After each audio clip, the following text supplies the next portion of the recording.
Kenapa kamu harus berpikir positif tentang Tuhan? Sekali berpikir tentang negatif itu bahaya betul. Misalnya begini, kamu berpikir tak rewangi jadi kiai, sujud, rukuk, ternyata aku tetap mlebu neraka. Gunane apa? Itu menurut saya kan nggak punya akal. Sujud itu satu kelaziman menghamba kepada Allah. Normalnya seorang hamba itu ya sujud.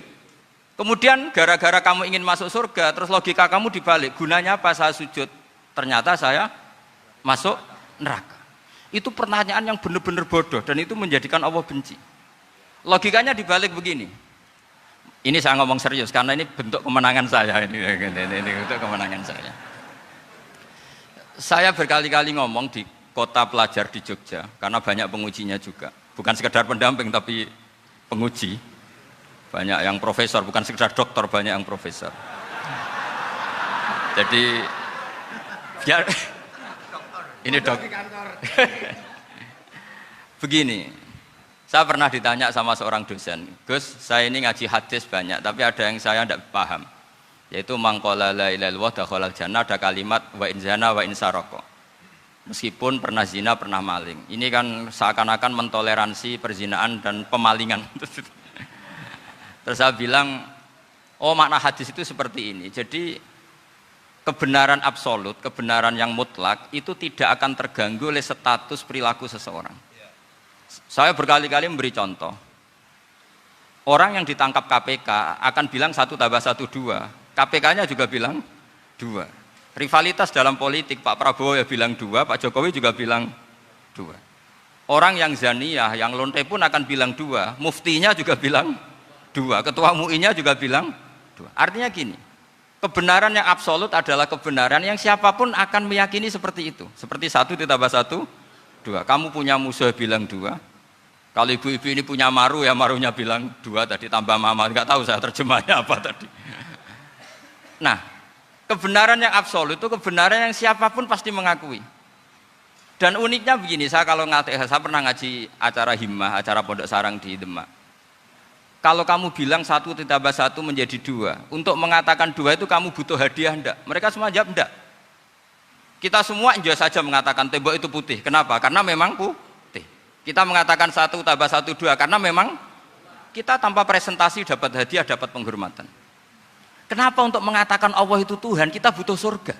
Memangnya kalau tidak ada surga Allah tidak jadi Tuhan? Ini problem orang soleh-soleh yang terlalu pesimis. Makanya nanti orang-orang soleh itu masuk surganya berat. Tapi kalau orang alim lebih gampang kira-kira seperti itu. Iya, karena kan imannya lebih bagus. Dalam hadis qudsi Allah ini yang dibuli orang-orang soleh. Laulam akhluk jannatan wala naron alam akun ahlan an uto'ah, dalam hadis qudsi itu. Kalau saja saya tidak menciptakan surga dan neraka, apa saya tidak jadi Tuhan yang perlu ditaati?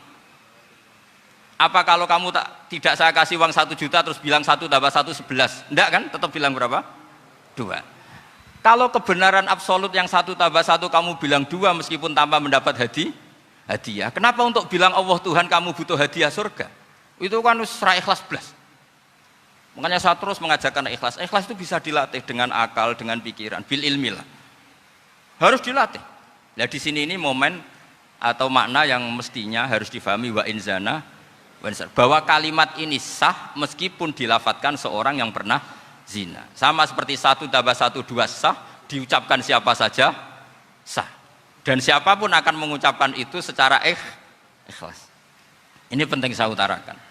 Sehingga setelah ada firqah-firqah takfiri yang mengatakan orang megang keris itu syirik, ke kuburan syirik, ini syirik. Itu salah besar.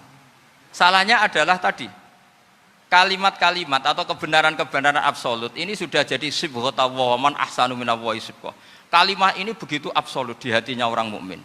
Sehingga ketika terganggu oleh hal-hal yang adat istiadat kayak pegang keris, kayak apa, ini tidak mengganggu. Tetap kualitas iman ini di atas keyakinan adat membawa apa keris. Kalau orang membawa keris menjadi syirik karena percaya sama makhluk. Orang misalnya kejawen kalau nggak bawa keris nggak nyaman. Orang kota itu kalau nggak bawa ATM juga nggak nyaman. Itu tidak dihukumi syirik.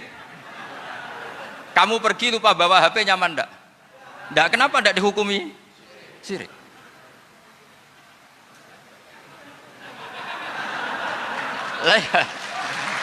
Jadi